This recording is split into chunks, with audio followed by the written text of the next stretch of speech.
It's time for Physician Family Finances, the show where physician moms and dads like you can get the answers and encouragement you need to turn a good earned income into great life outcomes for tomorrow and today. Hello, physician moms and dads. I'm Nate Reineke, certified financial planner and primary advisor here at Physician Family Financial Advisors. Normally I have Chelsea with me today, but as we head into Mother's Day weekend, it feels fitting that she is dealing with things that only mothers deal with right now. So I am doing a solo episode. And in fact, because it's almost Mother's Day weekend, we thought we're going to only take questions from emergency medicine doctors. I really think that's fitting. Both roles require 24/7 being on 24/7, high tolerance for mess, and the ability to stay calm when everyone else is panicking. Shout out to all the moms out there, physician moms. We see you.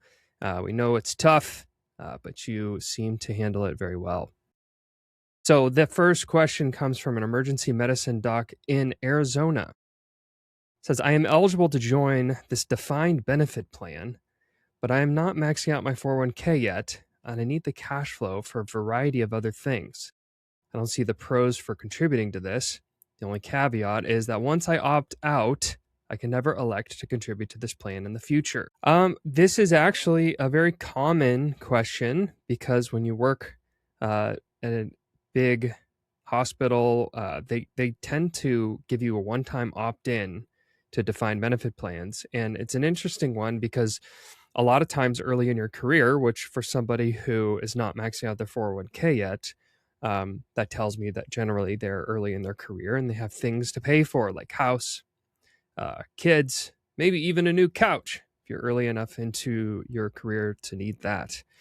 But the defined benefit plan does have benefits. It obviously is being offered to you, and many of your colleagues are taking advantage of it. And generally the reason is tax related. So you contribute to a defined benefit plan, you defer the taxes, much like, at least the tax deferral portion, much like your 401k. So we've talked about this before on the podcast where the growth rate inside of defined benefit plans is not as generally as strong as what you might get in your 401k, but the tax benefit is still there. And you may want the option to contribute to this plan later on in your career. So, I know a lot of things are pulling at your money and kind of you have a lot of competing goals as an early career physician. But in this instance, I believe that most of the time what you should do is opt in to the defined benefit plan and contribute the minimum amount possible. Sometimes that is just a couple $1,000s. So everything is, again, pulling at your income. But this is something that you will celebrate that you did in the future, even if it doesn't feel like it right now. So it takes the tax break. You can increase contributions as it makes more sense for you. But if you don't, you'll still be okay. You can fill up your 401k, you can do your backdoor Roth IRAs, you can do brokerage contributions and be fine. There's a lot of physicians out there that don't have defined benefit plans. They're still on track for college and retirement. So, there's some nuance to this, but if I had to give a broad-based answer, I would say contribute the minimum. Next question is from an emergency medicine doctor in California. I'm 39 years old, and I already feel like I can't do this work for another 15 years. How should I plan to get out of the meat grinder before I am in my mid-60s? Okay, I have to admit, I added the meat grinder part because emergency medicine is exactly that.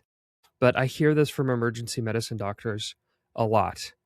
So I have spent a lot of time thinking about what are emergency medicine docs going to do about the immense amount of stress and work that they have to deal with on a day-to-day basis.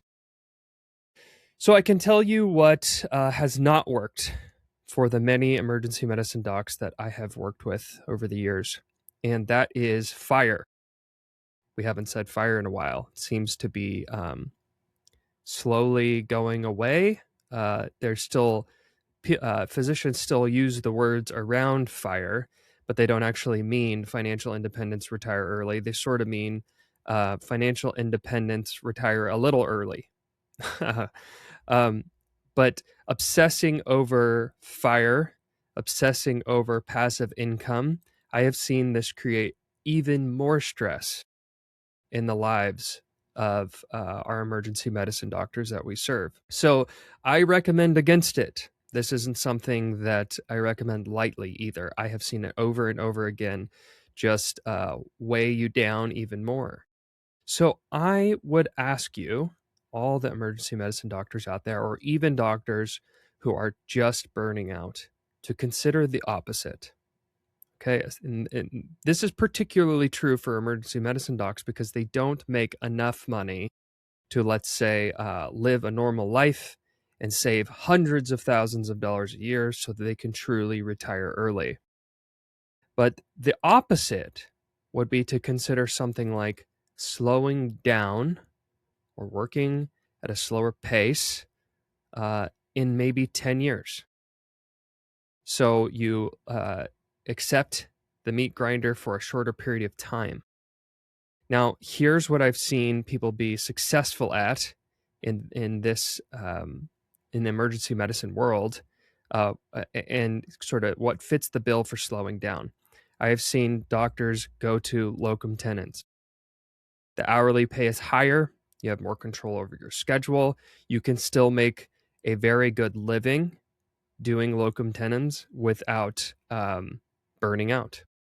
And another piece of this is a lot of people are nervous to go locum tenens when their kids are young. And this is because they value sort of stability and they value their benefits.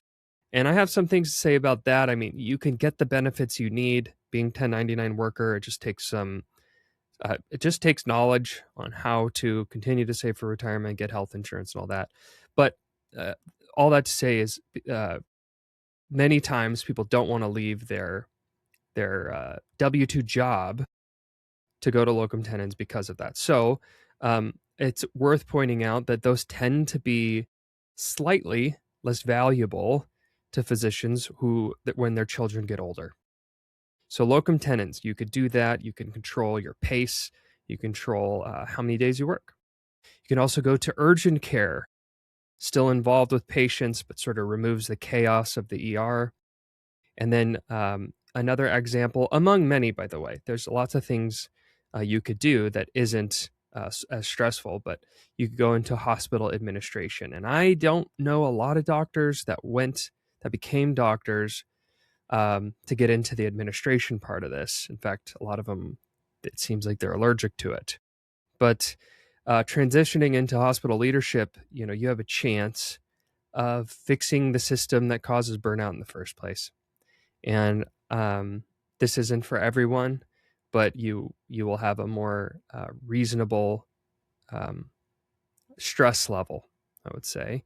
And a lot of people are raising their hands as saying, when are we going to fix the system? And there's going to be a few of you out there that might be able to get into the system of medicine and make changes there.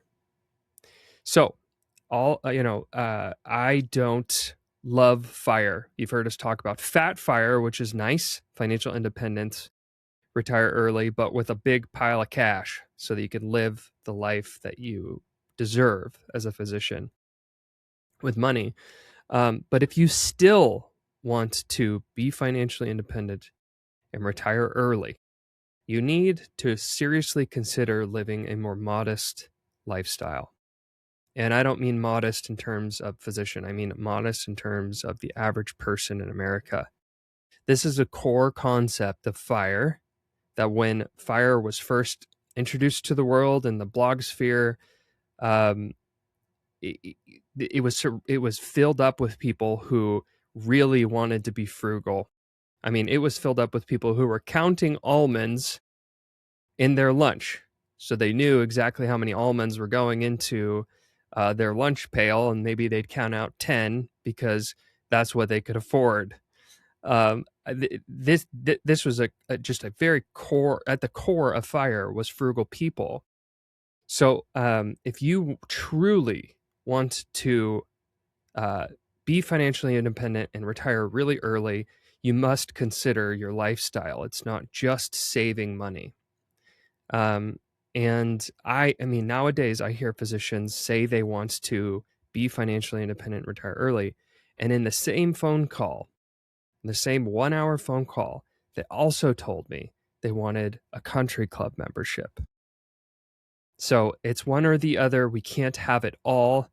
And with physicians, a lot of times you can have it all, but not all at once. So you can be financially independent, you can retire, but how much you spend it plays a big part in when you can retire. So if you don't want to be that frugal, which doesn't sound appealing to me, doesn't sound like a life that most physicians I talk to really consider living, just consider slowing down and working until your early 60s, but at a more reasonable pace. Next question comes from an emergency medicine doctor in Utah. I saw that my TSP allows for in-plan Roth conversions. Does this mean I can do a mega backdoor Roth? The answer is no.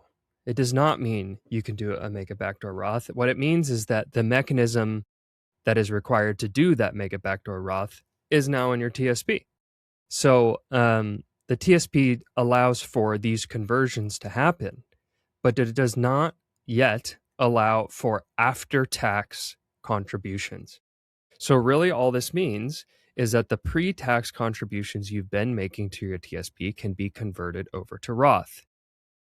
That's not all that helpful to most physicians.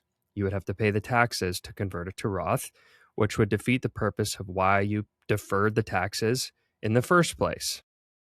Now, there are some scenarios, some planning scenarios where you might consider converting some of your pre-tax money to Roth. For example, let's say you took a year off of work and your income was going to be really low for 1 year. I had a family that took a year sabbatical, and they considered this as well. Well, you could fill up your tax bracket, the low tax brackets that year, with Roth conversions. Another situation where this might be helpful is if you're keeping your TSP, meaning not rolling your TSP out into an IRA during retirement. When you would consider Roth conversions during retirement from an IRA, you can now do that your TSP. And the TSP has a great bond fund in it. So some people do keep their TSPs even in retirement. They don't roll it out into an IRA. So still a cool mechanism inside your TSP, but does not mean you can do the mega backdoor Roth that you hear everybody talking about. Last question of the day, only fitting for Mother's Day to talk about kids. Emergency medicine doctor in Georgia. What kind of things should my kids be paying for themselves? For context, this doctor has children in their early 20s, but I'm going to try to address all ages. At the end of the day, we do get this question every so often, and it is a parenting question mixed with finances. So the reason we're asked as financial planners, financial advisors, is really we get this question when you're not saving enough. So I'm not saving enough. Where do I find money? A lot of my money goes to my kids. My kids are older, maybe considering letting them pay for their own stuff. Should I cut them off? That's kind of the nature of this question. But starting from a young age, if I have to give parenting advice to you all, which many of you do not need it, but some of you ask for it, I would say that children should pay, you as the parent should pay for what your children need. Food, clothes, schooling, housing. You should pay for everything your child needs. But as early as your child can stand it, and you can stand it, you should have them paying for everything that they want. That is how I raise my children. They pay for the things they want, unless it's their birthday or Christmas.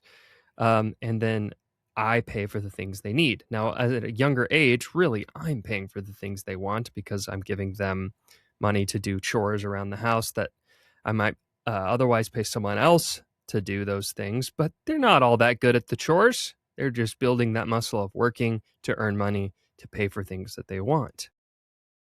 And the older they get, the more real that work should become. But it gets more complicated when your children are in their early 20s or even, 18, 19 years old. And I see more and more parents funding their young adult children's well into their 20s. Few conversations just in the last couple of weeks about paying for, a 23-year-old's car, paying for their car insurance, paying for their health insurance, paying for their phone bill. And while I understand that urge to do so, because technically you do have money coming in and you could choose to pay for their stuff rather than saving it, you need to be on track for retirement before you would even consider this. You need to put your own oxygen mask on first before you can save your children and continue to pay their bills. Everyone's situation, every child is a little different, but if you're asking a financial advisor for parenting advice, it would be to let your children struggle a little bit so that they can walk tall in their own shoes as they enter adulthood. The reality is your children have had a leg up for 20 years. And that's a great thing to be able to provide them. You most likely paid for college. You most likely gave them a great upbringing. And to pull the plug on that, I think is very, very acceptable. At some point, you want your children to self-maintain, and at exactly what age is hard to say. Every child is different, like I mentioned. But at some point, they have to struggle on their own. And that is what is going to give them this feeling of independence from you and the ability to take care of themselves and their future family for years to come. Thank you, everyone, for listening. Appreciate everyone tuning in for the solo episode. If you liked this episode, be sure to subscribe so you don't miss when a new episode is released every Wednesday. You can also leave us a rating wherever you're listening. And if you'd like to work with us, you can visit physicianfamily.com to schedule an interview. If you're not ready for that, you can send us a question at podcast@physicianfamily.com, and we promise to answer every question, even if it doesn't make it on the show. Until next time, remember, you're not just making a living, you're making a life. Are you ready to turn worries about taxes and investing into a plan for college and retirement? If you're evaluating your options and want to learn more, visit physicianfamily.com and click Get Started. Or you can ask a question of your own by emailing podcast@physicianfamily.com. See marketing disclosures at physicianfamily.com/disclosures.